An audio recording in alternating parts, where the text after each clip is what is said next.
A ver. Miguel, ¿estás por ahí? Ya. Sí, aquí estoy. Ya, espérame. Vamos a ver. Ya, ahora sí. Ya estamos en vivo. Ya estamos en vivo y mientras la gente se va conectando, quiero agradecerle a Miguel por el tiempo, por el espacio. Miguel ahorita está todavía en su despacho y ha podido, bueno, darnos un tiempito para poder conversar en nuestros diálogos nocturnos. Miguel, ¿cómo estás? Gracias por el tiempo. Gracias, Úrsula. Encantado de estar en este espacio de diálogo, de conversación, de análisis y también de intercambio de ideas, que es muy bueno. Es muy saludable, sobre todo en esta coyuntura política de la que estamos viviendo. Y sobre todo porque no podemos estar presencialmente, ¿no? Simplemente ahora es pues todo por redes sociales, se mueve todo tecnológicamente hablando. Sí, en realidad sí, y eso también nos ha tomado como país de sorpresa, porque mucha gente no ha estado tan, digamos, Lista, ¿no? lista, preparada. Nosotros que en el Callao muchas veces tenemos reuniones con personas, asentamientos humanos, dirigentes, nos dicen eso, ¿no? La señal, por ejemplo, la cobertura de celular, los dispositivos el que tienen las personas para las clases virtuales de sus hijos, en fin, se han suscitado muchos problemas, ¿no? Complejo, complejo porque no estamos preparados como país, ¿no? Miguel, ahora sí, para ir empezando, calentando motores, porque hoy día vamos a hablar un poco de la política del Callao, pero no podemos empezar el programa sin preguntar, ¿qué pasó con el voto de confianza? ¿Por qué crees que se denegó el voto de confianza? Bueno, creo que ya lo estamos viendo en los pronunciamientos, no solamente el Ejecutivo, sino también de diferentes congresistas. En fin, nosotros creemos de que se ha negociado bueno, la cabeza de uno de los ministros y lógicamente el presidente del Consejo de Ministros no ha aceptado, él mismo lo ha manifestado abiertamente en su último mensaje ya en las primeras horas de la mañana y lo ha dejado claro, ¿no? A pesar de que de alguna forma se ha tratado de desmentirlo hoy día en conferencia de prensa desde la mesa directiva del Congreso, pero nosotros sí creemos que verdaderamente ha habido intereses que se han jugado de manera personal, defendiendo negocios ligados a la educación y peligrando la reforma universitaria, ¿no? Entonces, esto para nosotros es evidente, lo sabemos desde el Congreso, sabemos quién es quién, y es lamentable que en una situación como la que estamos viviendo, donde muchos peruanos están muriendo y exigen que haya aciertos en las decisiones, no demos el voto de confianza por temas ajenos al contexto de emergencia que estamos viviendo. Y una de las cosas que a nosotros nos sorprende es que las regiones, por ejemplo, están cayendo una por una en emergencia por la ineficacia de nuestros gobernantes, no de todos, pero creo de la mayoría, y que el MINSA de alguna forma se ha resistido, ¿no? Entonces, ahora que tenemos a una representante que está sincerando cifras y que creemos que estaba empezando bien, simplemente se le niega la confianza al gabinete y es como dejar desamparados a las regiones. Y yo que represento una región, la verdad es que me indigna bastante esto y espero que la nueva representante o el nuevo representante de la cartera de salud verdaderamente siga esta línea que se estaba iniciando y que podamos dar el voto de confianza y despolitizar la emergencia sanitaria que estamos viviendo. Y esperemos que Pilar Macetti pues continúe en el Ministerio de Salud, ¿no? Un poco para que la gente, para quienes nos están viendo ahorita. Carrillo confirmó de que hubo algún tipo de negociación bajo la mesa, de que era la cabeza del Ministerio de Educación a cambio del voto de confianza, ¿no?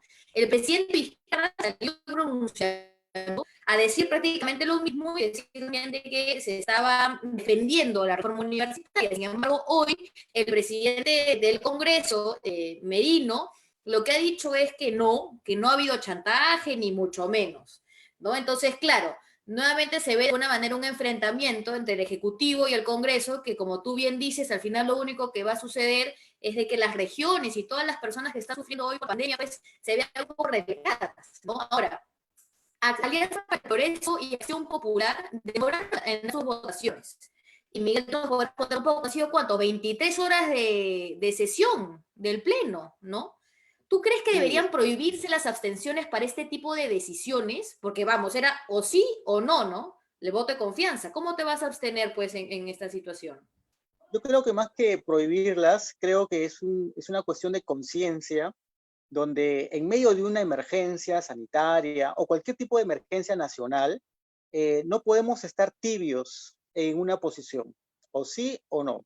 Pero más allá de las observaciones que podamos o las razones que tengamos para desconfiar, estamos frente a un nuevo equipo que ha empezado reconociendo los errores y que está planteando nuevas acciones y que podemos o no estar de acuerdo con ellas, pero que también ha mostrado diálogo desde el inicio y nos ha escuchado. Recordemos que el presidente del Consejo de Ministros convocó a las fuerzas políticas que tienen representación en el Congreso, entre ellos al Partido Morado, para dialogar. Y nosotros fuimos a dialogar con Cateriano, estuvo la ministra de Economía, de Salud, de Justicia, y dialogamos y nos escucharon las observaciones. Yo mismo tuve la oportunidad de expresar ese descuido que se estaba teniendo en las regiones, y también tuve la oportunidad de expresarle a la ministra Massetti, la ex ministra Massetti, que deberían prestar atención en los centros de atención primaria, centros de salud y postas médicas. Uh -huh. Y ella dijo, sí, en efecto, ese va a ser el nuevo enfoque de trabajo que vamos a tener. Y lo manifestó en prensa y por todos lados. Entonces, sí ha sido un equipo que nos ha escuchado, y no solamente a nosotros, sino también a las demás bancadas. A todas las bancadas. Claro, entonces yo creo que sí se debió darle voto de confianza más allá de las observaciones, y que también era un equipo de trabajo, un gabinete que mostraba transparencia y también articulación. Entonces, nosotros del Congreso podemos fiscalizar sus acciones como lo hemos venido haciendo. Y no estábamos ante un equipo de trabajo o un gabinete impositivo, distanciado del legislativo. Entonces, creo que el Congreso debería dejar de lado las cuestiones personales o Los politiqueras. intereses subalternos, ¿no? Sí, bueno, sabemos el tema de la reforma universitaria, otros temas también. Algunos están calentando motores para el 2021, y entonces esa mezcla de intereses le está haciendo mucho daño al país y lo Totalmente. lamentamos. Y Miguel, ahora esto te lo pregunto como ciudadana que estuvo despierta viendo el pleno toda la madrugada, ¿no? Yo sinceramente creo que esto es una falta de respeto hacia la transparencia, ¿no? Que el Congreso pues sesione 23 horas seguidas, inclusive desde las 9 de la mañana, ¿no? Duró todo el día hasta las 7 de la mañana del día siguiente, un poquito más. ¿Tú propondrías alguna modificación al reglamento del Congreso para prohibir esto? ¿Se puede hacer algo para evitar que se sesione de madrugada, que haya un tiempo límite? Es que no aprendemos las lecciones. Ya se ha sesionado de madrugada, donde sabemos que la atención ciudadana no es la que se requiere. Y como tú lo dices, es poco transparente hacer eso. Ya inclusive el partido, la bancada, se ha expresado con respecto a ese tema, ¿no? Pero no aprendemos la lección. Y yo considero, igual que muchos congresistas, que esta sesión, donde íbamos a emitir el voto de confianza, se debió dar en dos fechas, ¿no? Continuas, de tal manera que, como tú lo mencionas, haya la transparencia y evitar el agotamiento también, y tener la atención pública, que es lo que al final debemos tener en cuenta cuando tomamos importantes decisiones como la que se estaba tomando el día lunes. Entonces, ahí hay todo un trabajo que hacer también en el reglamento del Congreso, pero lamentablemente, y lo digo abiertamente, la mesa directiva del Congreso está formado por bancadas, por grupos políticos que están agendando sus temas, y están impidiendo que otras bancadas, como la nuestra, podamos llevar las verdaderas reformas hacia el Poder Legislativo, ¿no? Y es lamentable, pero no vamos a desfallecer en la lucha hasta el final. Seguiremos luchando. Miguel, ¿y qué esperamos del nuevo titular de la presidencia del Consejo de Ministros? Porque hay que ser sinceros, ¿no? El discurso de Cateriano, que duró prácticamente 3 horas más que el discurso del presidente Vizcarra en 28 de julio, le faltaron puntos claves para poder afrontar la pandemia, ¿no? Em, ¿Qué se espera de este nuevo presidente o presidenta del Consejo de Ministros? Bueno, primero la empleabilidad, porque sabemos que ha habido miles de despedidos de sus trabajos, pérdida laboral, y creo que hay una gran ausencia en ese sentido. Lo otro es que necesitamos un trabajo también para finalizar un gobierno, y creo que ese sentir o la impresión que todos nos hemos llevado que parecía un mensaje, un planteamiento, un plan de inicio de gobierno. Eh, Creo que debemos enfocarnos en la emergencia también como un tema principal, que todas las decisiones deben tomarse teniendo en cuenta el contexto de emergencia en el cual estamos viviendo, ¿no? Y entonces creo que ha habido temas que se han de alguna forma separado de lo central, que es la salud. También la reforma de salud, por ejemplo, he visto muchos vacíos, no se ha hablado de una política de salud integral, que es la que necesitamos ahora. Se ha hablado también de facultades para el MINSA desde su rectoría, pero para articular con salud, con los sistemas de salud de la policía, de las Fuerzas Armadas, pero no se ha hablado de las regiones. Y lo principal es de las regiones. O sea, la facultad de rectoría del MINSA tiene que aplicarse necesariamente en las regiones, que es donde necesitamos, donde verdaderamente el MINSA pueda liderar y ejercer todo su rol rector, pero no, no se ha mencionado. Y creo que hay grandes vacíos, pero yo estoy seguro que el nuevo titular va a saber recoger estas observaciones y lo va a plantear. Y esperemos que sí. Esperemos que sí, y que sea pronto, ¿no? Que sea lo antes posible, porque estamos ahorita, pues, los ministerios ya se han quedado sin cabezas, ¿no? Mientras más rápido se elija un nuevo gabinete, esperemos que podamos continuar.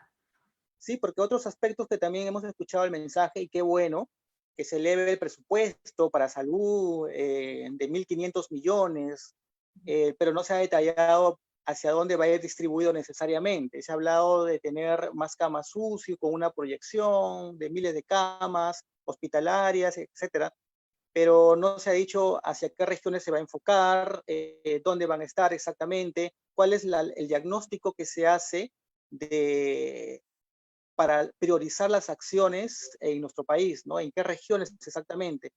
Y en eso también me enfoqué en mi intervención, porque siendo el Callao la segunda región con mayores infectados, y teniendo las denuncias reiteradas de colapso de hospitales y de acciones irregulares en nuestro sistema de salud en el Callao, no sé, no escucho mencionar a las autoridades al Callao como una región de prioridad. Y eso me preocupa mucho, porque Callao, la segunda región con Exacto. mayores contagios, llegamos casi 1 millón de habitantes, entonces es preocupante tener una cantidad de infectados con casi 1 millón de habitantes, o sea, entonces, ¿por qué no priorizar también el Callao? Y yo, Miguel, sí, disculpe que te interrumpa, pero justo ahí viene mi siguiente pregunta, ¿no? Siendo el Callao la segunda región del país con mayor cantidad de contagios, y también hablando de tema de presupuesto, ¿no? La región ha ejecutado menos del 50% de los fondos destinados para afrontar la pandemia en 4 meses de emergencia. ¿A qué crees que se deba esto?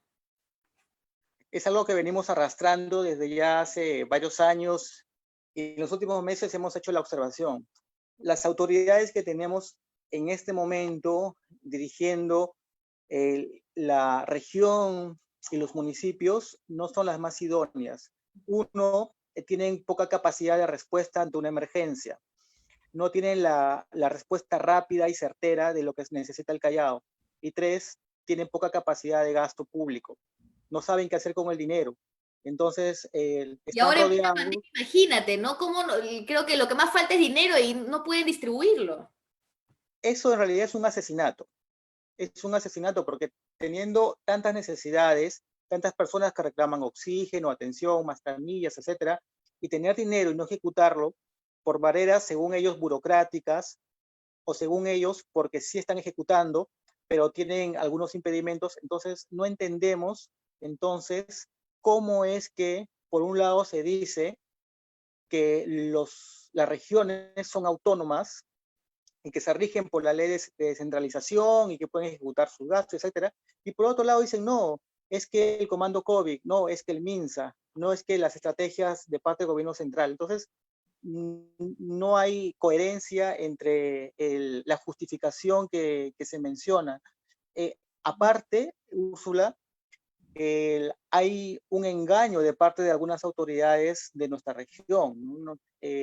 Un ejemplo de ello es que cuando nosotros hacemos nuestras visitas inopinadas, nos dicen aquí, señor congresista, no tenemos problema de desabastecimiento de medicamentos. Está todo bien, se hacen las compras, llegan, pero sí nos falta oxígeno. Bueno, sabemos que en todos lados falta oxígeno, pero cuando bajamos y conversamos con la gente que se atiende en el hospital, los familiares de los pacientes COVID, nos dicen, señor congresista, no hay medicinas. En este momento me han mandado a comprar al frente. Y entonces uno dice, pero me están mintiendo. Entonces, yo les he dicho muchas veces a las autoridades sanitarias, por favor, díganos la verdad, no encubra, porque tienen miedo tal vez a que uno los va a denunciar, los va a fiscalizar demasiado, va a exponer su incapacidad. En realidad, cuando uno se reúne con ellas, con las autoridades, directores de hospitales, jefe de centro de salud, dirección regional de salud, lo que yo espero es que nos digan, señor congresista, nos falta esto, no tenemos esto, nos falta personal, nos falta presupuesto, no nos hacen caso el gobierno regional, no nos hace caso el comando COVID, apóyenos, señor congresista. Si ellos dijeran Claro, eso, si la hubieran, idea es de que sea un apoyo más que no es para golpearlos, es para ayudarlos pues a canalizar sus demandas, ¿no? claro, pero cuando uno va y te dicen, aquí está bien, solo tenemos este y otro problema, y cuando uno va a hacer las visitas inopinadas y a recoger la versión de la población, uno se da cuenta que ha sido engañado, que nos han mentido. Y entonces tenemos que pedir la documentación, levantar informe, pedir la ejecución del presupuesto, en qué se gastó, y no les gusta que uno haga eso.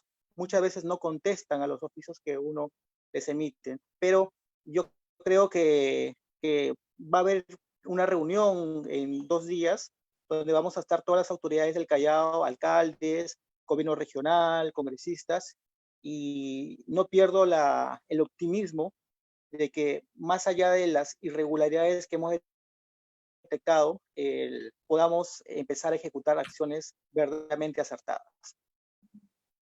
Ahora, Miguel, nosotros hemos sido testigos de tus visitas a los hospitales, nuestras visitas inopinadas que nos mencionas. Cuando tú vas, entendemos de qué hablas pues con los directores, con las cabezas de los hospitales, pero también has tenido la oportunidad de hablar con los médicos, con el personal que está ahí, las enfermeras y demás. ¿Cuál es la situación? ¿Qué es lo que has encontrado específicamente? Bueno, aparte de que te digan que no necesitan nada, ¿no?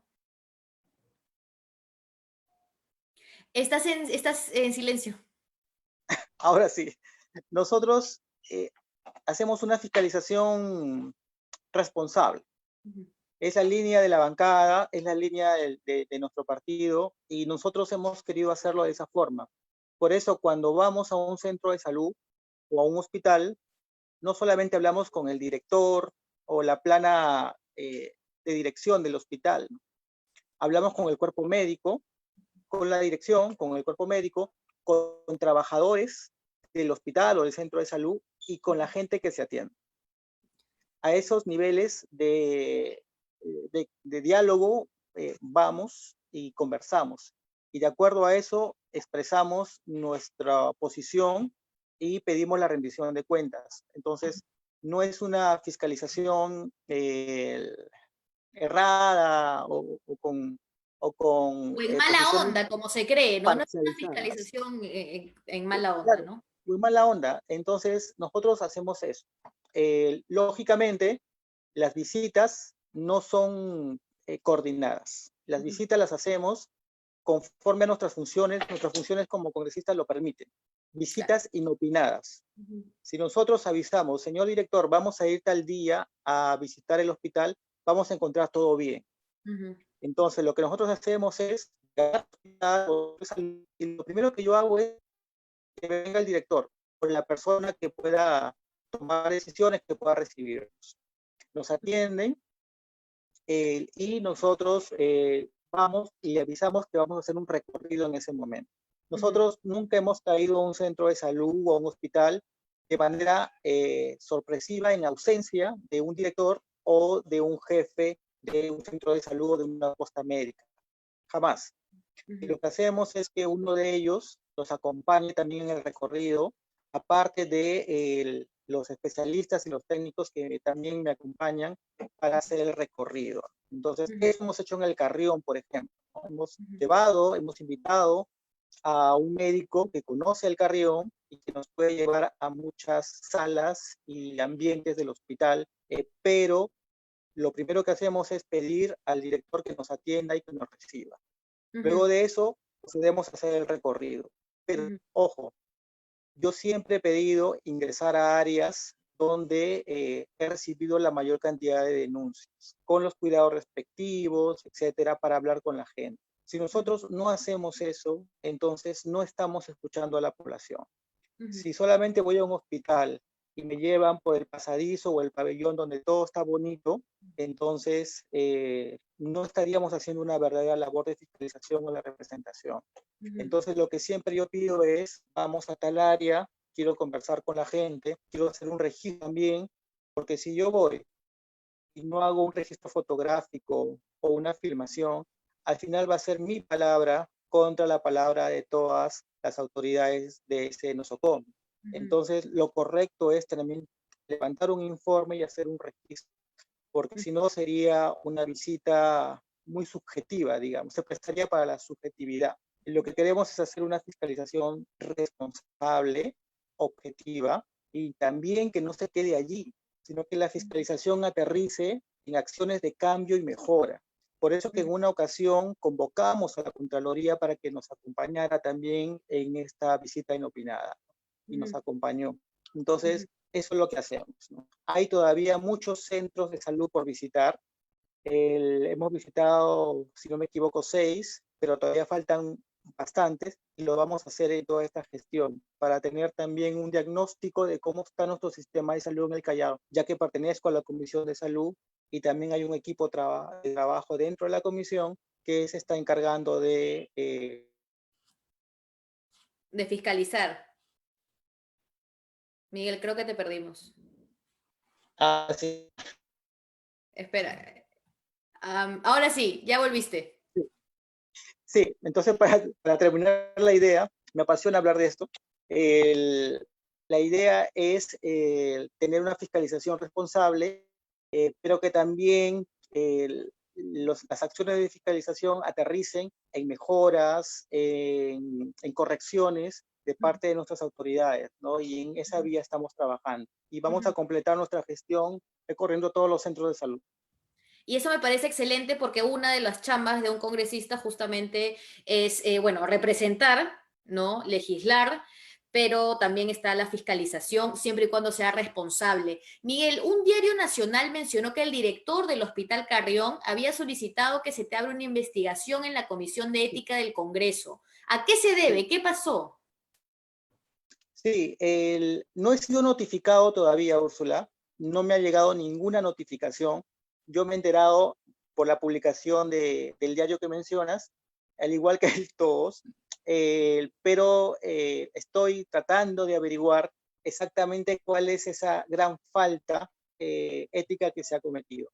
Pero proveniendo del director del Hospital Carrión, a quien no le ha gustado que lo critiquemos y que le hagamos 3 visitas en diferentes fechas para ver las correcciones de los errores o de las faltas que estaban cometiendo. Entonces, viniendo de él, para mí es un galardón.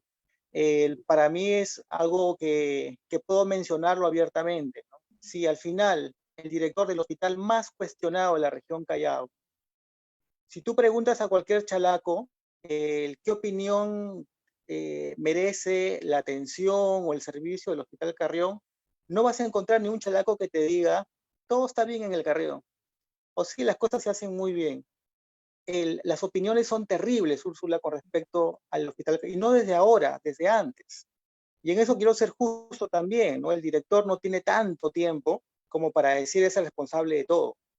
Ujú, Esto viene desde hace mucho antes, pero el director tiene la obligación de ser transparente en la información que entrega y en decir, señor congresista, bienvenido, le vamos a entregar toda la información, tenemos estas deficiencias y nosotros lo que hemos detectado es que no tiene una capacidad de gestión.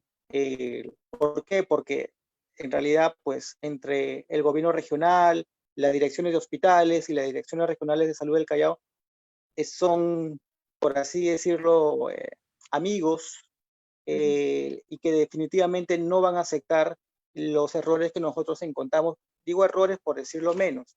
ujú. Entonces, para mí es una sorpresa que me haya mandado ética, pero también lo tomo a bien porque yo digo, estoy haciendo bien mi trabajo entonces.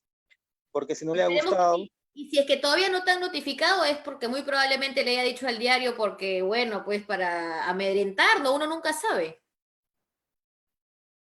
sí, porque también tengamos en cuenta que estamos en una región donde por más de 20 años, no quiero decir que el director esté vinculado para nada, pero el Callao está desde hace más de 20 años gobernado por un poder político que todavía ha dejado a gente aquí en muchas instancias públicas y que lógicamente nosotros sabemos a qué nos enfrentamos. Yo lamento mucho que el director del Hospital Carrión no le haya gustado nuestras visitas, pero nosotros siempre le hemos dicho, señor director, por favor, responda a las preguntas, en qué podemos ayudarle, cuente con nosotros, pero díganos la verdad. Ujú, Y, totalmente, y como, totalmente. claro, entonces vamos a enfrentar esa acusación a ética con la frente en alto, y nosotros sí somos transparentes. Y Ujú. nosotros sí vamos a decir la verdad y vamos a dar la rendición de cuentas o las explicaciones de todo lo que hacemos en cualquier instancia donde se nos pida.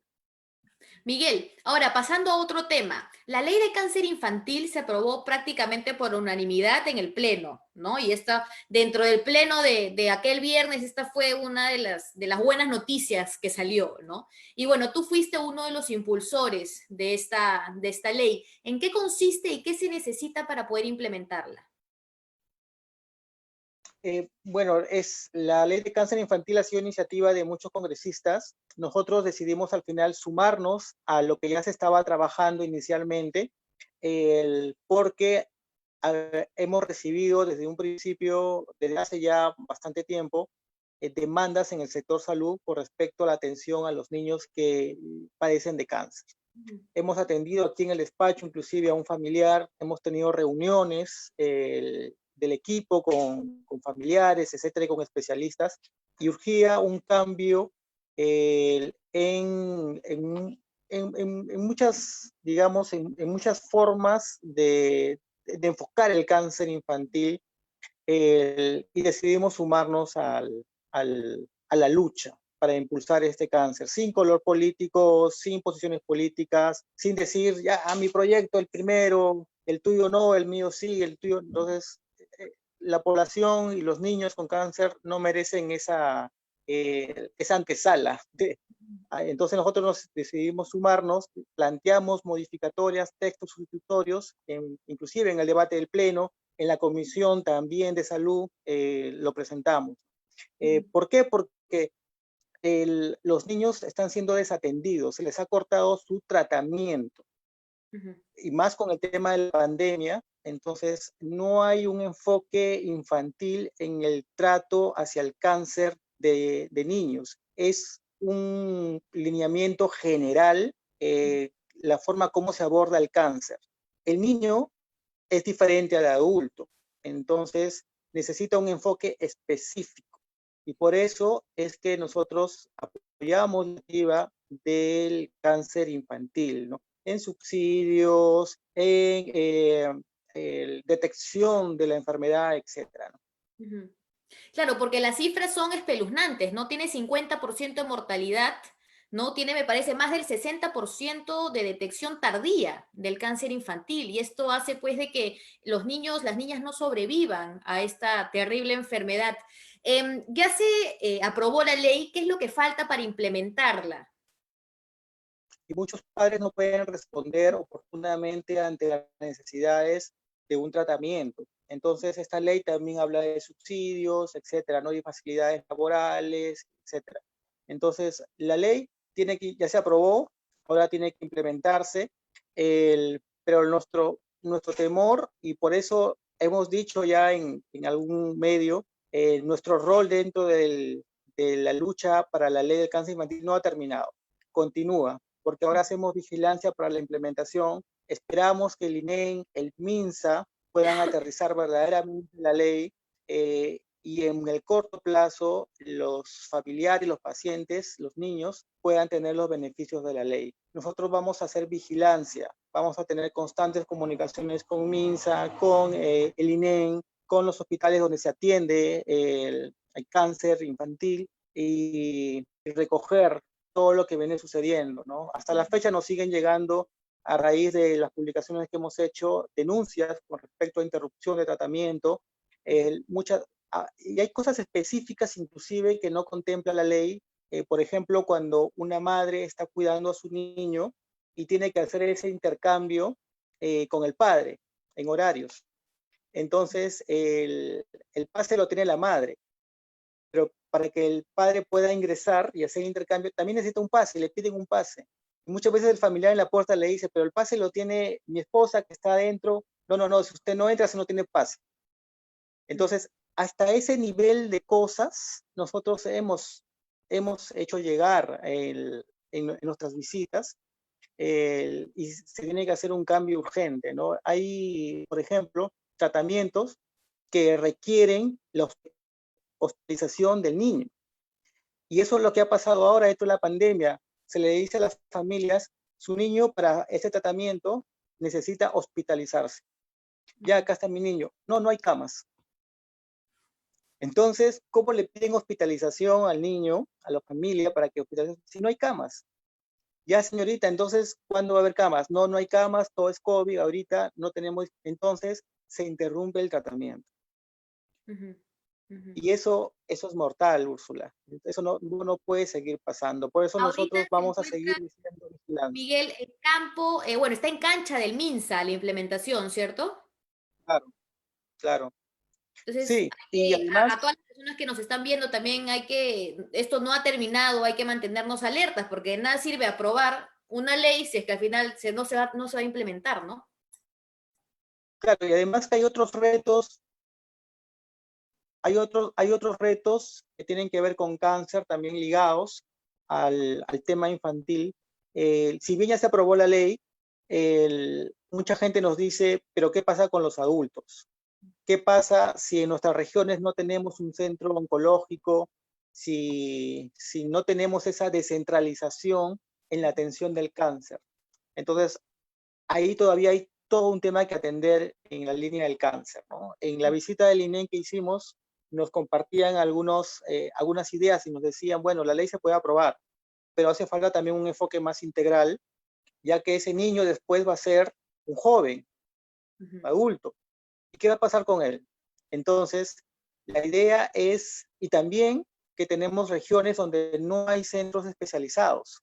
Entonces, por más ley que haya, si no tenemos un centro especializado en nuestras regiones, ¿cómo podemos atendernos? Claro, entonces hay todavía una tarea mayor a gran escala que está muy vinculado, que está relacionado directamente con un enfoque más integral del cáncer. Y es un trabajo que muy probablemente tendrá que continuar pues ya el siguiente congreso por tema de tiempos, ¿no? Ahora, una de las Así es. comisiones con más trabajo debido a la pandemia es la Comisión de Salud, ¿no? De la que tú eres actual miembro. ¿Qué es lo que está pendiente de aprobación aquí en la Comisión de Salud? Hay muchas iniciativas. Yo lamento mucho que ayer se haya mandado al archivo la ley de salud mental, que es tan necesaria, solamente porque se plantea que la opinión del MINSA y del Colegio de Psicólogos no se ha recibido, etcétera, y que los demás centros especializados han calificado como, han recomendado que no se apruebe, ¿no? Entonces yo lamento mucho que entren otros temas dentro de lo que solamente debería interesarnos es la emergencia y la importancia de darle un rango y una importancia a la salud mental mayor de lo que ahora tiene, ¿no? Entonces, bueno, es un tema que estamos viendo también con la bancada. La ley de rotulación para los La medicamentos ley G. genéricos, por ejemplo, esta ley impulsada, la ley G por Daniel Olivares, y por quien habla, entonces también está ahorita en consulta de las entidades especializadas y luego pasará a ser debatida a la Comisión de Salud y luego al Pleno. Entonces hay iniciativas que se han presentado y que sí deberían tener prioridad. De hecho, Rosario Roca nos pregunta, congresista Miguel, ¿podría informarnos en qué situación se encuentra y de qué trata el proyecto Ley G? Tal vez hay que contarle, no sé si nos puedes ayudar, Miguel, contándole un poco a la gente que nos ve se busca rotular, ¿no? Los empaques de las medicinas con una G. No sé si nos puedes contar un poquito más al respecto. Sí, el objetivo es darle una herramienta al ciudadano para que identifique visualmente, en este caso, cuál es un medicamento genérico. Se le va a rotular con un círculo de color verde conteniendo una G, también verde, en su interior, y va a estar en las cajitas y en los blisters de las medicinas, o en los frascos de los jarabes. Entonces, las personas pueden reconocer de manera muy fácil cuál es una medicina genérica y cuál no. ¿Qué ganamos con eso? Que nadie nos engañe, que las farmacias, las boticas que hemos visto que en esta pandemia han vendido medicamentos genéricos como si fueran precios de marca, han subido sus precios como si fueran de marca, entonces ya no nos engañen. Y muchas veces nos engañan y nos dicen, este medicamento es de marca, pues está al precio, pero señora, es un medicamento genérico. No, este es su precio, esto cuesta. Y nosotros que no conocemos los temas técnicos tal vez de salud, entonces simplemente creemos lo que nos dicen y a veces no nos alcanza para pagar lo que verdaderamente, lo que nos están pidiendo. Entonces, con esta ley y esta rotulación, ya nadie nos va a poder engañar. Ahí está. ¿No? Este es un medicamento genérico. Esperemos que pronto se pueda pues debatir esta ley en la comisión. Pasa primero por salud, ¿no? Sí, ya se presentó la ley, ya está en la Comisión de Salud, se está haciendo las consultas para que se elabore el predictamen. Luego de ello, en la Comisión de Salud se debatirá, se expondrá, no sé si habrá modificatorias, esperemos que no, y si las hay, que sean mejoras y no No retroceso. reducirle la importancia, no retrocesos, y luego ya se dictamina. Cuando se dictamina, ahí también vamos a exigir que se pueda agendar en el Pleno de una vez para que se aprueben. Miguel, antes de En continuar ese con los nivel. temas de salud, nos pregunta Jonathan Christopher Sarrión. Buenas noches, congresista Miguel González. ¿Cuáles son las estrategias, el plan de acción, las medidas que se toman para combatir el virus en el Hospital Luis Negreiros? En el Hospital Luis Negreiros hemos visitado 2 veces, una en los exteriores y una dentro.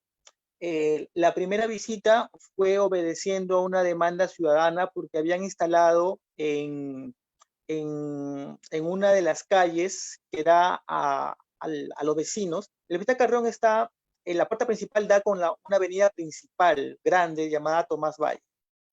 Pero también la otra calle es un jirón donde hay bastantes viviendas, donde está Santa Rosa, y vecinos de esta urbanización llegaron hacia nosotros para denunciar que se había instalado en este jirón una sala de espera de personas que se iban a hacer la prueba COVID y que no se respetaba distanciamiento, el ordenamiento, no había un lavatorio, muchos de ellos no usaban el tapaboca, no había vigilancia, las personas no esperaban dentro de la zona, sino invadían las afueras de las viviendas, etcétera. Y esto ocurrió en una de las etapas iniciales, en la etapa inicial de la cuarentena. Entonces nosotros fuimos, conversamos con las personas, hicimos un registro, todo ello, y da la casualidad que cuando vamos, sacan el lavadero, vemos personal de salud saliendo y ordenando a la gente. Entonces había un descontrol total y lógicamente en la primera semana de cuarentena el pánico hacia el COVID-19 era mayor que ahora. Entonces entendimos mucho el pánico de las personas. Conversamos con el director, ingresamos a hacer un recorrido al hospital. El Hospital Negreiros es de Salud, no es del MINSA, es de Salud, y conversamos con el director y él nos habló de grandes necesidades, ¿no? De que dentro de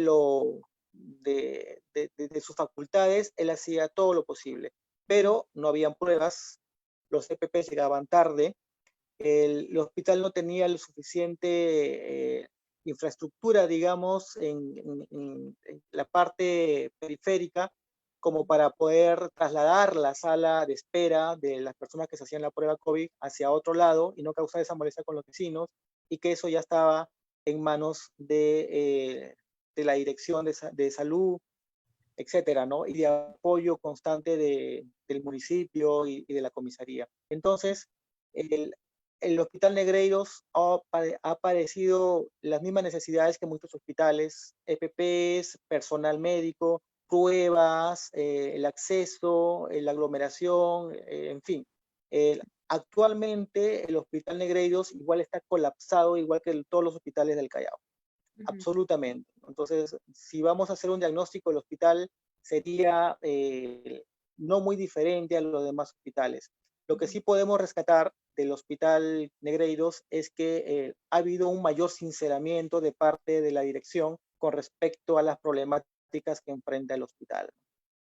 Hemos tenido también denuncias, por ejemplo, cuando la gente llega con síntomas al hospital y no es atendida de manera inmediata, la hacen esperar. Entonces, eso también se ha hecho las observaciones, se hizo las observaciones al director para que se puedan mejorar las atenciones. Y después de nuestras visitas y conversaciones, también fuimos a la comisaría de la zona para pedir al comisario que por favor patrulle y pueda poner un poco más de orden en la aglomeración de las personas. Pero también el comisario nos dijo, señor congresista, nosotros tenemos toda la voluntad, pero no tenemos los implementos adecuados para que nuestros efectivos puedan hacer control en una zona de las afueras de un hospital. Y estamos hablando de las primeras semanas de la cuarentena, donde había mayor necesidad de EPP. Ahora digamos que hay una mayor atención, no suficiente todavía, ¿no? Pero bueno, cuando estamos con toda la problemática. Entonces, ese es el diagnóstico que hicimos en el Hospital Negreiros, ¿no? Ahora Bueno, igual de colapsados los demás hospitales. lamentablemente, justo eso te iba a decir, ¿no? Lamentablemente todos los hospitales a nivel nacional están colapsados. Es más, en Puno, yo estaba leyendo hace unos días que ya no hay doctores. Hay un hospital en Puno, me parece que es del MINSA, que ya no tiene doctores, se ha quedado solamente con personal médico de enfermería porque los doctores o se han ido por miedo porque no hay los EPPs o están contagiados de COVID, ¿no? Entonces, y nuevamente, como veníamos hablando al inicio, ¿no? A esta crisis sanitaria se le suma también una crisis política, pues porque nos quedamos en el aire. Así que hay que, yo creo, sinceramente, nuevamente, volviendo al inicio, llegar a algún tipo de consenso para poder avanzar, ¿no? Porque al final la gente se sigue muriendo y esto no puede seguir pasando. Miguel, ¿alguna otra propuesta legislativa del Partido Morado o desde tu despacho relacionada al tema de salud? Sí, hace poco se hizo una observación con respecto a los octógonos, todos lo sabemos, de parte de Indecopi, de parte de esta comisión de barreras burocráticas, etcétera. Nosotros hemos desarrollado una iniciativa legislativa para darle al MINSA esas facultades y que no haya peros de parte de Indecopi, ¿no? Porque los octógonos nos parece algo totalmente muy bueno y necesario, que no se debe permitir el atentado de de esta ley, no se debe poner barreras. Lo otro que estamos haciendo también viendo el tema es desabastecimiento de medicamentos. Eh, es algo bastante complejo, porque no solamente debido al COVID que hemos visto el desabastecimiento, sino que esto es un problema desde hace años de nuestro Perú. Yo tengo experiencia en temas sociales con respecto al el desabastecimiento de medicamentos para VIH. Entonces he sido promotor de salud, he pertenecido a una ONG de los Chalecos Rojos, y entonces conozco el tema. Estamos tratando de impulsar una iniciativa legislativa que pueda contribuir a evitar el desabastecimiento. Hace más de 2 meses hemos ido a DIGEMIC, inclusive a hablar con la directora para plantearle el tema en líneas generales. Y bueno, estamos en ese proceso de articular con los grupos de vigilancia de medicamentos y lógicamente aterrizando un proyecto de ley que también represente la necesidad y que sea también articulado con los gremios que están años luchando por que no haya desabastecimiento, ¿no? Nuestra línea de trabajo siempre ha sido, y es de la bancada morada también, el articular esas iniciativas legislativas con la sociedad civil. Son los, digamos, dos principales proyectos legislativos que se está trabajando, aparte del Banco de Alimentos, y estamos también tratando de rescatar un proyecto ya fuera del ámbito de salud, que tiene que ver con el Callao de la renta de aduana, que ya está dado, por cierto, ¿no? Pero que se ha quedado, falta pasar por una comisión. Estaba en proceso en el Congreso anterior, y ahora queremos retomar, recuperar ese proyecto y darles impulso, ¿no? Lógicamente el tema del incremento de renta de aduana. Se te cortó, se te apagó el audio.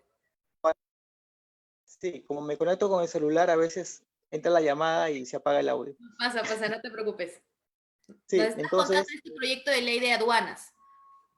sí, no es un proyecto de ley nuestro, pero queremos rescatarlo porque el Callao necesita un incremento en la renta de aduana, y bueno, todavía es un largo camino por recorrer, pero queremos sumarnos a esa recuperación del proyecto. ¿Y de qué trata este proyecto?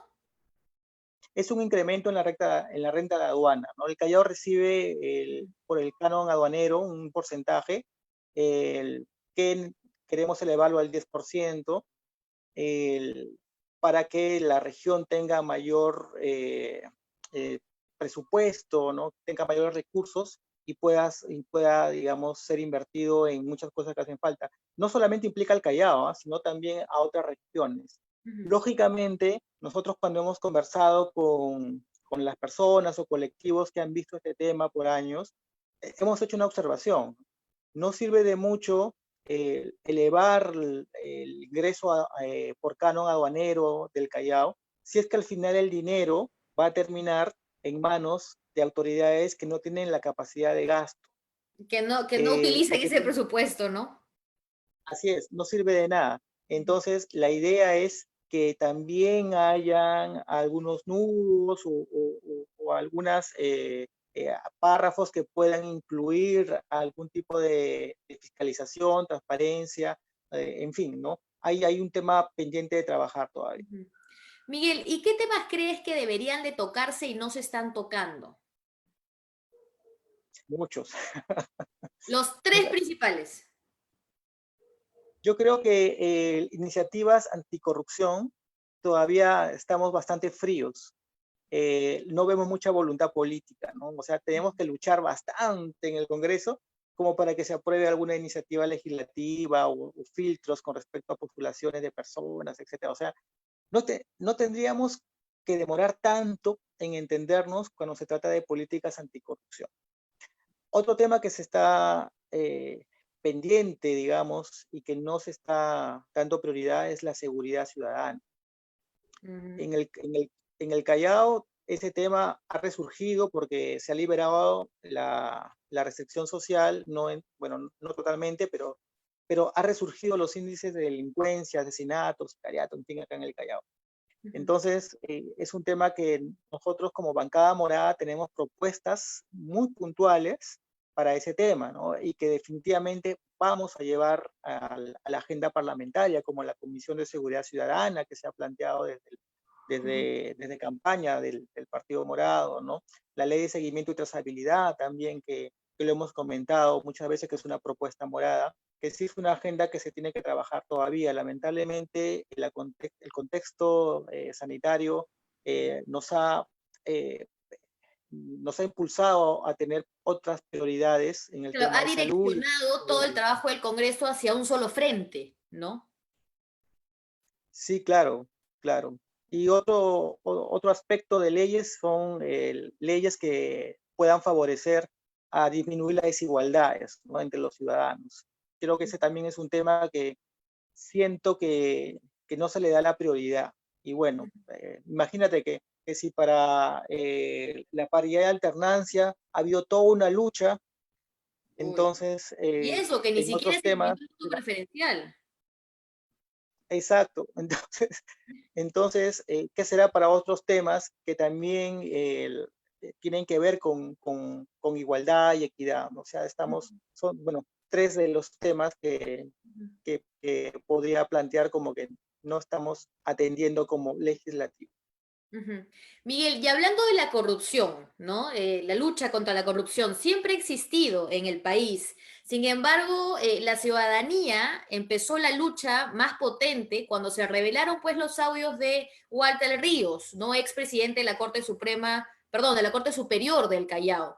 ¿Qué opinas de la labor de las fiscales Rocío Sánchez y Sandra Castro al respecto? Porque todo pues empieza a moverse con los cuellos blancos del puerto, ¿no?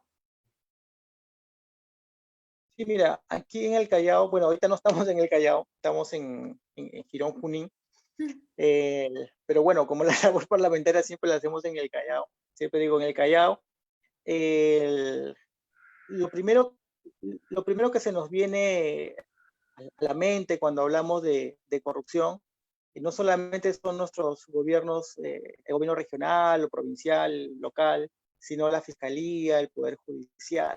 Entonces, nosotros sí creemos que en estos últimos años todo ha estado comprado.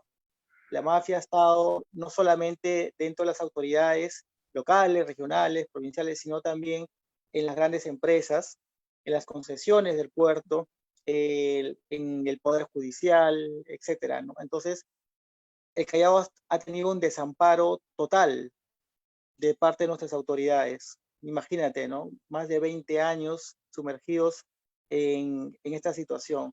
Entonces, yo creo que con la labor de algunos fiscales, que han permitido la caída del exgobernador Félix Moreno, el, de Juan Sotomayor, el exalcalde también. Entonces, vemos una luz después de la oscuridad. Y yo considero que todavía hay todo un trabajo que hacer de reforma judicial que permita al Callao, entre otras cosas, verdaderamente hacer justicia y librarnos, no solamente darle las sanciones a estos gobernantes que han hecho del Callao su chacra, sino que también nos permitan tener un mejor futuro. El, si es que se presenta nuevos casos de corrupción en nuestras autoridades, ¿no? Hay mucho por investigar todavía, pero el desempeño de los fiscales y las fiscales es importante en esto. Lamentablemente en el Callao todavía tenemos que limpiar un poco todas estas instancias públicas para poder sentirnos verdaderamente que podemos confiar en la justicia. Uh -huh. Es algo que muchos chalacos manifiestan decepción y ya perdieron todas las esperanzas. ¿Por qué? Porque conversamos con los ciudadanos, pero nosotros como autoridades, como chalacos, como morados, que sí creemos en que podemos rescatar nuestra región, nuestro país, consideramos que sí, definitivamente apostamos por algunas fiscales, confiamos en su labor, pero también hay otros, otras autoridades judiciales que no que todavía están ligadas a estas mafias. Y que bueno, no puedo decir nombres, pero es un diagnóstico que todavía todos los que vivimos vemos.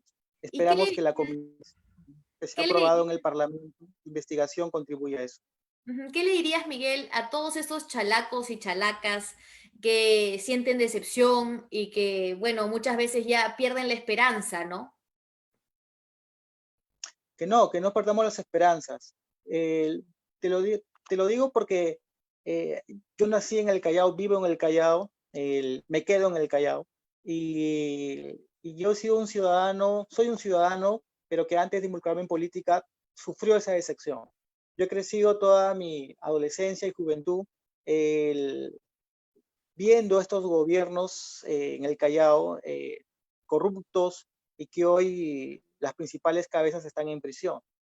Y sí, pues llegó un momento en que dije, ¿por qué no mudarme del Callao?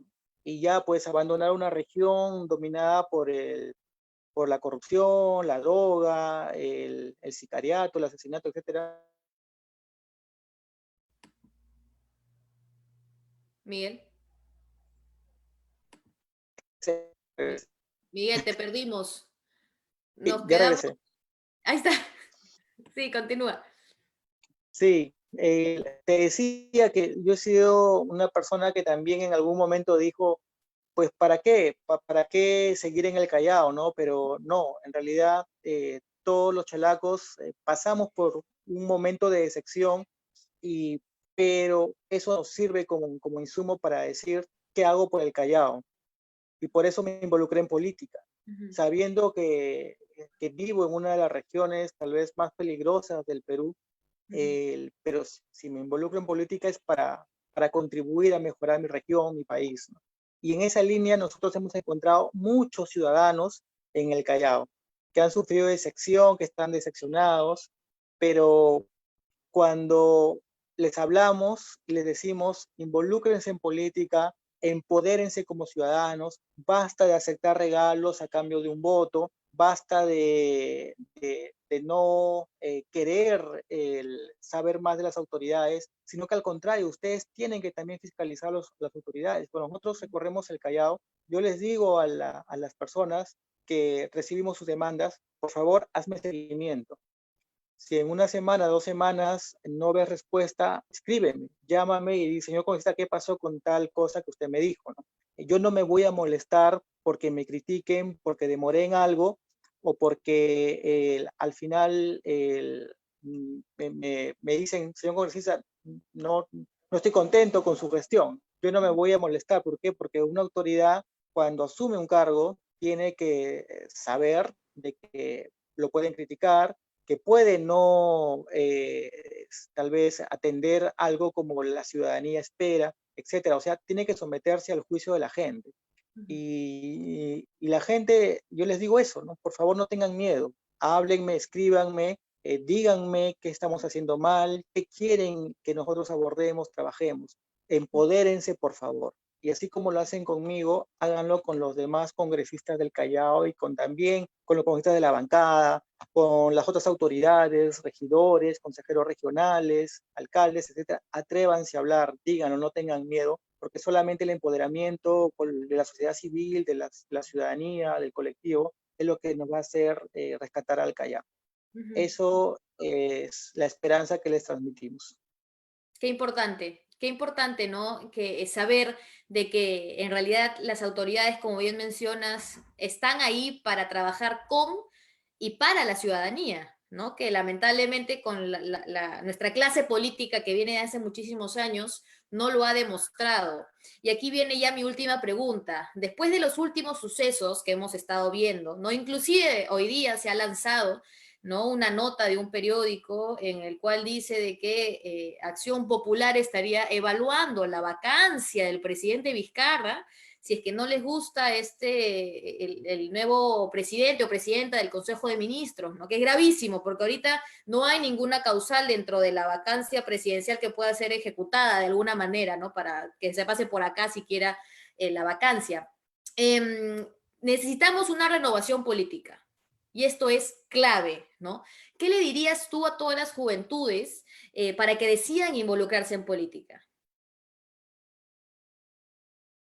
Primero que la política no es solamente partidaria. La política la hacemos desde cualquier espacio donde estamos. Desde nuestro barrio, teniendo iniciativas de mejora de nuestra calle, de nuestro vecindario. En el colegio, siendo adolescentes, también podemos impulsar calidad de enseñanza en la universidad, en nuestro centro laboral, en algún gremio que pertenezcamos, desde el espacio y el entorno donde nos desenvolvemos, podemos hacer política y mejorar nuestra sociedad. Pero todos sabemos que para tomar decisiones necesitamos hacer una vida partidaria y apostar por la representación de elección popular. Entonces, hay muchos que no se atreven tal vez a llegar a ese nivel, por así decirlo, de involucramiento, pero no tengamos miedo de participar en elecciones populares, en fin, no tengamos miedo, atrevámonos a dar ese paso. ¿Por qué? Porque necesitamos que la ciudadanía llegue al poder.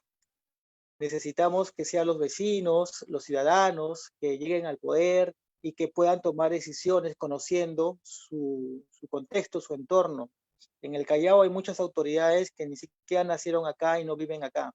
Entonces toman decisiones bajo su propio criterio y en fin, ¿no? Entonces por eso nuestra línea de trabajo siempre es escuchar a la gente y en base a eso tomar decisiones articuladas con ellos, ¿no? Uh-huh, uh-huh. Pero hagámoslo, involucrémonos en política, tenemos que hacerlo, pero necesitamos ser responsables también con las decisiones. Y ahora, en este momento, la responsabilidad que tenemos como políticos es no dejar acéfalo al país, o sea, sin liderazgo, sin cabeza.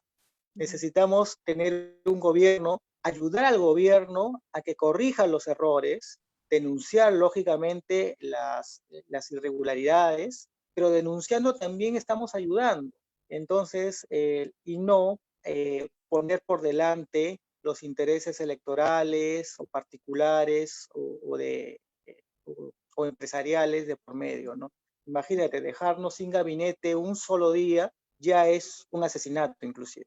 Y Uh-huh. ahora tan solo pensar en una vacancia, ¿qué es? Ya No, no tiene imagínate. nombre en realidad. Y Sería además, terrible, sería todavía a tan pocos meses después de unas elecciones generales, ¿no? Hay una frase que dice que la política necesita gente que no necesite a la política, ¿no? Y creo que esto es cierto, porque uno cuando busca entrar en política, o bueno, debería de ser, ¿no? El objetivo, el bien común, servir a tu país. Lo que tenemos claro, ahorita, no todos, pero la gran mayoría de gobernantes que tenemos ahorita no necesariamente está en política por eso, ¿no? Está en política por intereses muchas veces subalternos. Entonces, creo que por eso es que necesitamos una renovación política urgente. Miguel, ¿te gustaría dar un último mensaje? sí, claro, solamente agradecer el espacio y también dar un mensaje a los chalacos que están conectados, chalacas, y bueno, a los morados y moradas también que están conectados, a tus seguidores, Úrsula, el, que, que, bueno, nos involucremos, articulemos, hablemos. Yo sé que eres una persona que no calla, felicitaciones por eso, y sigamos ese ejemplo, ¿no? De no callar, porque cuando nos quedamos callados o calladas, estamos muchas veces siendo cómplices inclusive de errores, dificultades, irregularidades, etcétera. No callemos, seamos ciudadanos en actividad y ejerciendo nuestra ciudadanía plena. Y cuando tengamos que denunciar algo, hagámoslo sin miedo. Ese es el mensaje que siempre damos y yo creo que definitivamente la cultura de no callar tiene que gobernar nuestra vida, nuestro entorno, nuestro país. Gracias, Úrsula, por el espacio. Muchísimas gracias, Miguel, por acompañarnos, por darnos un poco de tu tiempo. Y ahora sí te voy a pedir, voy a contar hasta 3 y vamos a tomarnos la foto del recuerdo. Siempre nos tomamos foto en el programa. 1, 2, 3. Listo. Eso sería todo. Muchísimas gracias, Miguel, y espero poder contar contigo por una siguiente vez. Encantado, Úrsula. Buenas noches. Tengas un buen día. Buenas noches.